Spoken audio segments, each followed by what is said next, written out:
Hi folks, my name is Linda Emmett and welcome to Happiness is an Inside Job. We are the creators of our own reality, we create our own lives. Our mind is our biggest limit and it's our own beliefs, behaviours and habits constantly caught in those cycles that keep us trapped where we are and stand in the way of our own happiness. So throughout this podcast, we're going to take a deep dive into some of those beliefs, habits and patterns, where they show up in your lives and what you can do to change them.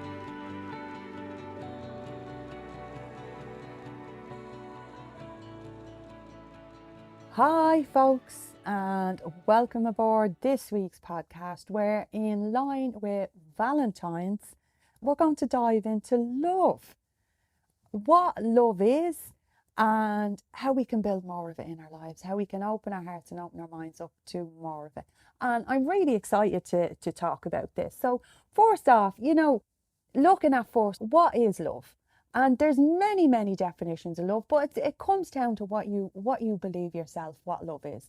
And love itself, it's the act of caring and giving to someone else, having someone else absolute highest interest at heart, and that their well-being and happiness is a priority to you. Their happiness within their lives is a priority to you.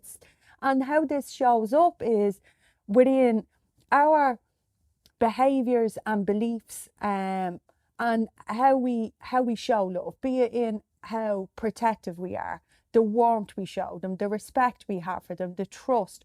All of this are all signs of love and how we show love.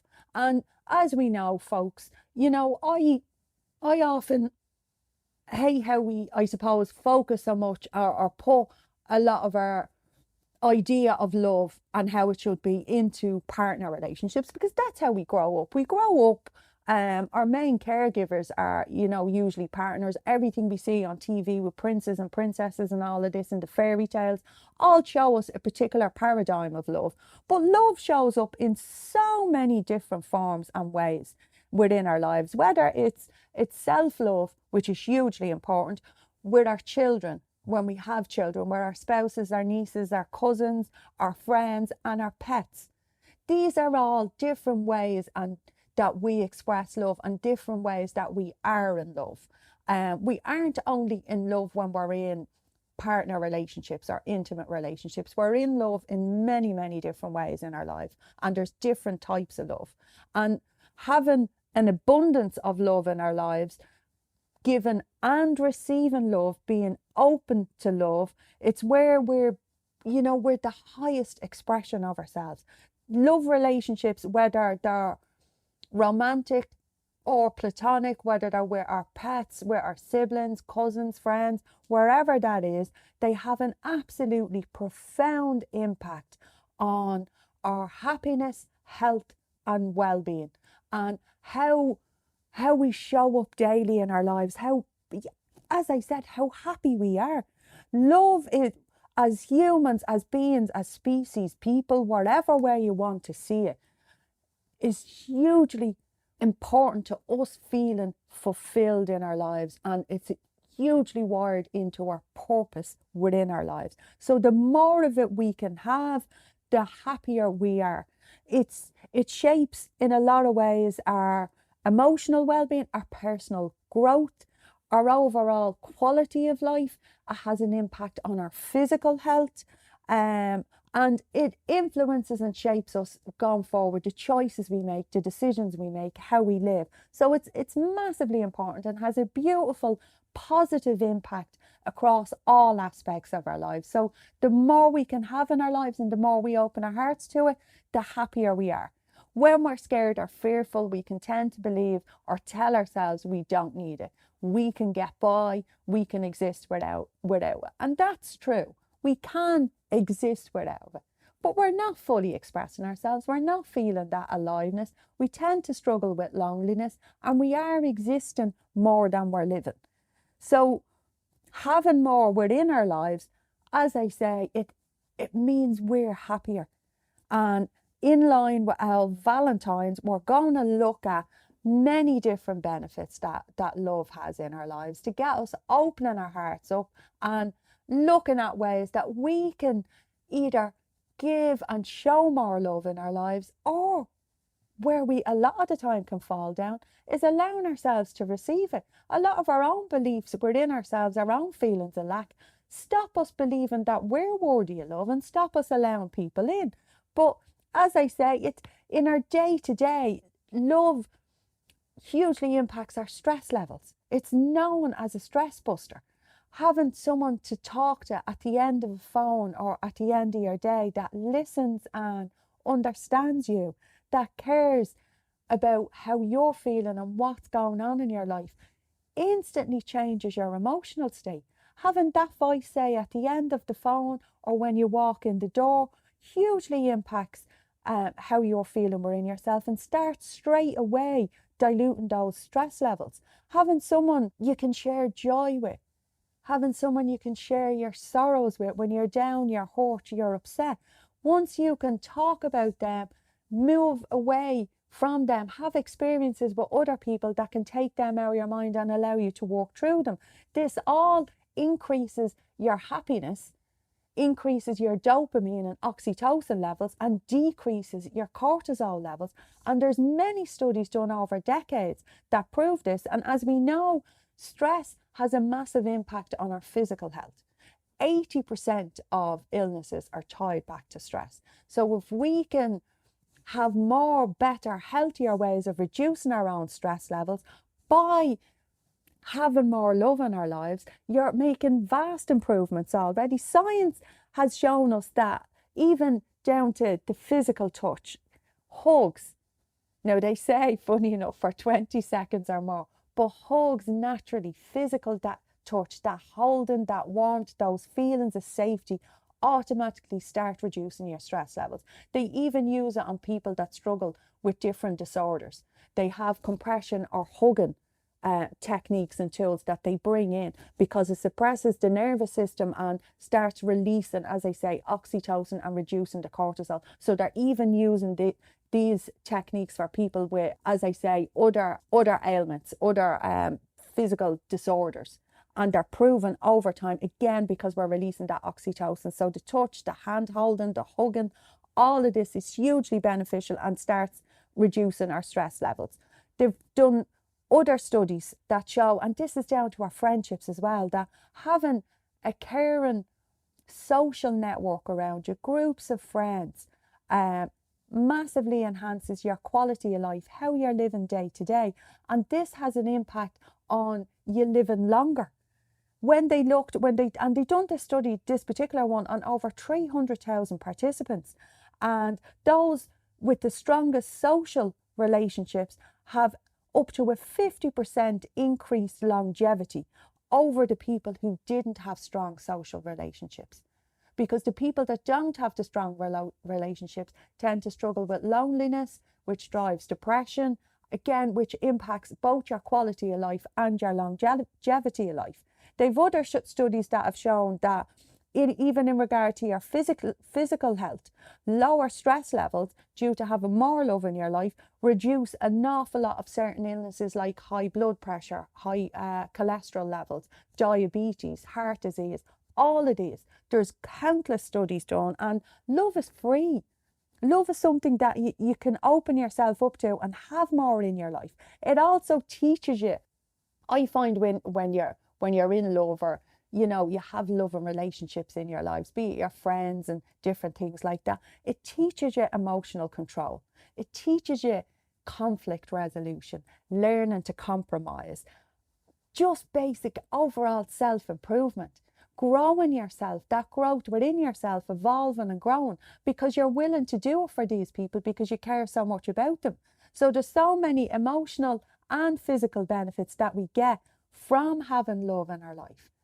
Now, in that drove me to ask the question, when it comes to love, does love just happen to us? Like, is it predestined? Do we meet that person and they were always meant to be in our lives, or different things like that, especially when it comes to partner relationships, but even in our friendships, you know. But does love just happen, or is love a choice?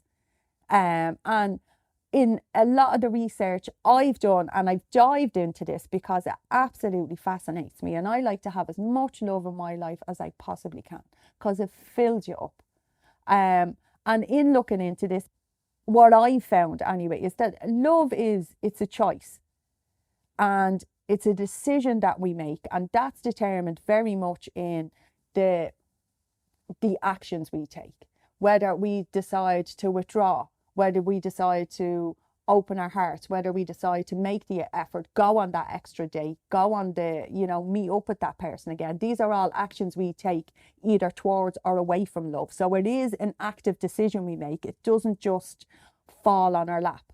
And sometimes we do need to challenge ourselves. We do need to be willing to be vulnerable, be willing to open up, be willing to try again, be willing to communicate, to trust someone with our intimacy, with the most vulnerable sides of ourselves at time, to allow them to see our bodies, to allow them to see our hearts, to allow them to see the pains we may have had in our lives, different sides of ourselves. But it is an active decision because we actively choose whether to allow people to see that or to not, by the decisions we make and the actions we take. So the upshot or good news is in that we can actively choose to have more love in our lives day to day, from here, from now, by the choices we make, be it with our friendships, with our partners, our siblings, our pets, wherever it is. We can invite more love into our lives from here, from now, by the choices and the decisions that we're making. And some other very simple ways of just allowing ourselves to actually even feel more love, because the great thing about love is, to give love you have to feel it first, which means your own system is flooded with it for you to give it out to someone else. The feelings have to be there first, which means that your emotional state and your vibration is at its highest level when you're expressing love. How you're feeling within is hugely shaped and changed by it, which is really powerful, because to be able to live with that emotion and those feelings and within that spirit day to day is you at your highest self, your highest expression, and your happiest. So simple ways that we can just, even if we're not in a space where we're out there surrounded by loving relationships at the moment, some simple things you can do to invoke more love in your day-to-day life is even by bringing in some meditation into your life. And I practice this, as you know. I do classes weekly and I do daily meditations on myself, as in with myself, to enhance the emotions and my, on all levels, energy, vibration, the whole lot of it. And I believe meditation is absolutely powerful. But research also shows that bringing like a meta meditation into your life, which is sending love out to other people, sending compassion out, sending kindness out to other people, focusing on those other people and sending that love and compassion to wherever you want it to go in the world, whoever you want to feel it, whoever you want to give it to. You have to elicit that state in yourself to actually give it out to someone else. And when we're focusing on those states, and if we're building that into our day-to-day lives, we're bringing more of it into our day-to-day, be it through meditation or how we're acting, we're in our relationships. I know, especially with meditation alone, research has shown in many studies that our telomeres, which is I suppose the layer that protects our cells, and the faster our telomeres break down, the faster our cells are breaking down. So basically, the faster these are breaking down, the faster we're aging. The slower they're breaking down, the slower our entire body at a cell level is breaking down.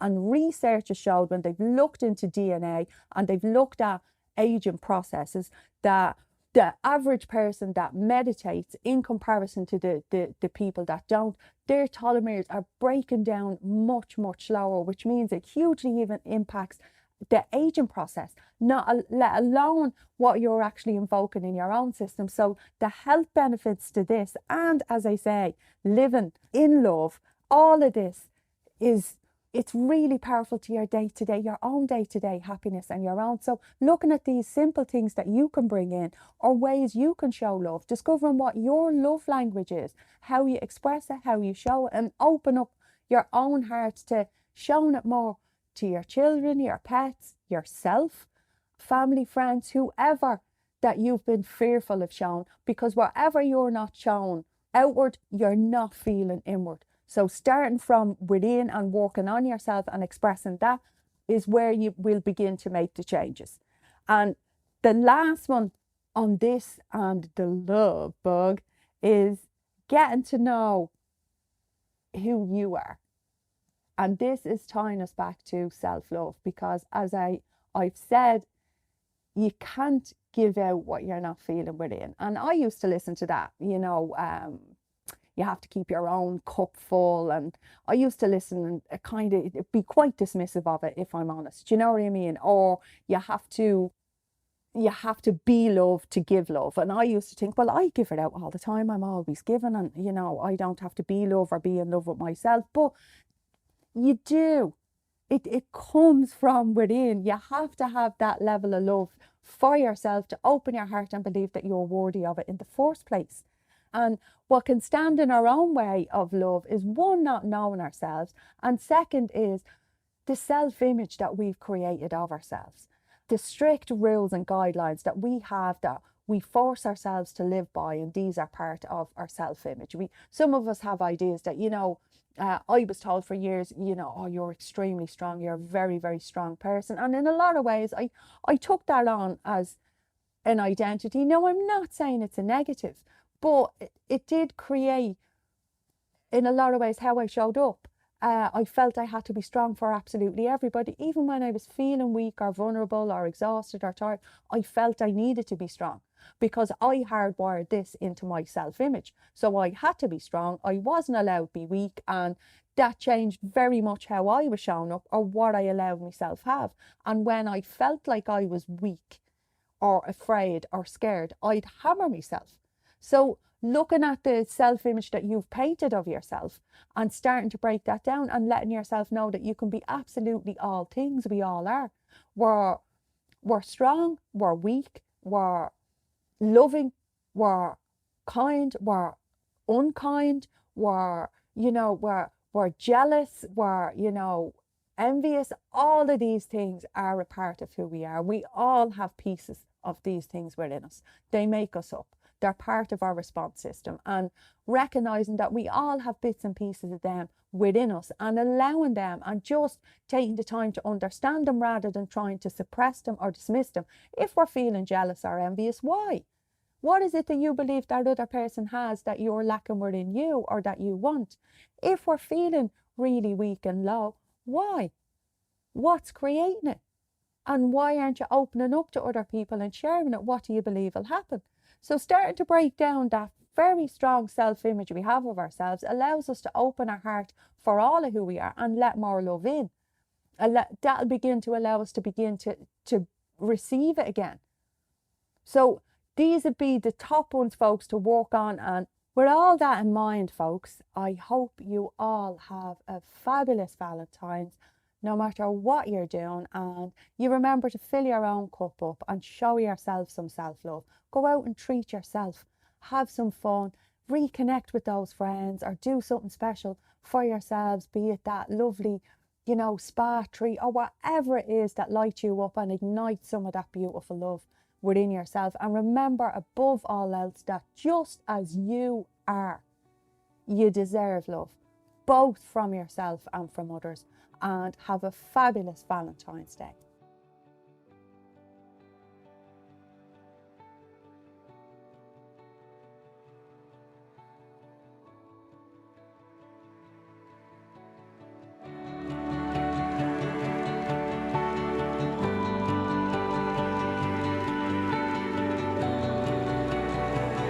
So that's it for me for this week, guys. I hope you really enjoyed it and got some fabulous takeaways. And as always, I invite you to connect in with me across social media, or check me out on my website, www.yourgifttoyou.com, or email me, linda@ yourgifttoyou.com, guys, because I'd love to hear from you and any topics you'd like for us to talk about or any more learnings that you want. And please remember, give me those reviews because it keeps the podcast getting out there to more people. So chat to you very soon, guys. Bye bye.